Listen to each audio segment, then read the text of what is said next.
Dua pria ini adalah perampok yang benar-benar beda dari yang lain. Bukannya merampok bank lebih dulu, mereka malah menyerbu kantor polisi. Yang lebih mengejutkan, mereka berhasil menguasai seluruh kantor dan mengurung semua polisi di dalam sel mereka sendiri. Para petugas hanya bisa saling menatap dengan wajah tak percaya. Setelah itu, kedua perampok berjalan santai menyeberang jalan menuju sebuah bank. Mereka dengan cepat melumpuhkan para penjaga tanpa melukai siapapun. Semua sandera disuruh berkumpul di sudut ruangan. Saat salah satu penjaga diam-diam hendak mengambil pistolnya, perampok tersebut hanya memintanya menyerahkan senjata sambil menyuruhnya tetap tenang. Bahkan, ketika seorang anak kecil mulai menangis, perampok itu justru menggendong dan menenangkannya. Semua orang dibuat bingung melihat sikap mereka yang sama sekali tidak seperti perampok pada umumnya. Sementara itu, rekannya masuk ke ruang brankas dan memasang bahan peledak kecil di setiap kotak deposit. Begitu tombol ditekan, ruangan langsung dipenuhi hujan uang.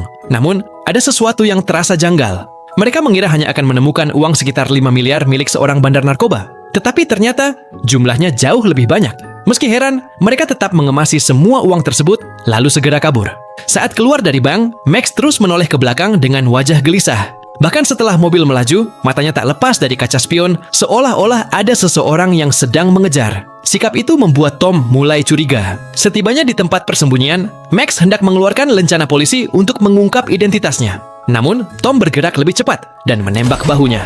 Saat melihat lencana itu, Tom langsung murka karena orang yang selama ini menjadi rekannya ternyata adalah seorang polisi yang menyamar.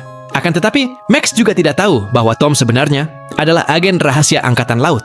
Tom kemudian membawa uang 5 miliar tersebut kepada seorang kolonel sambil melaporkan identitas Max. Awalnya kolonel itu tampak tidak peduli, tetapi begitu mendengar Max masih hidup, wajahnya langsung berubah panik. Takut rahasianya terbongkar, ia segera membawa anak buahnya untuk memburu Max. Tanpa mereka sadari, Max yang terluka sudah lebih dulu mencuri mobil milik dua warga dan berhasil melarikan diri. Setelah pencarian gagal, sang kolonel justru memerintahkan anak buahnya untuk menangkap dan mengeksekusi Tom. Namun, Tom sudah lebih dulu menyadari ada hal yang tidak beres. Ia langsung menyerang lebih dahulu, melompat ke jurang, lalu melumpuhkan salah satu prajurit untuk merebut kunci mobilnya sebelum akhirnya kabur di tengah hujan peluru. Jika kalian penasaran dengan kelanjutannya, silahkan tonton filmnya secara full. Film ini berjudul Two Guns yang dirilis tahun 2018.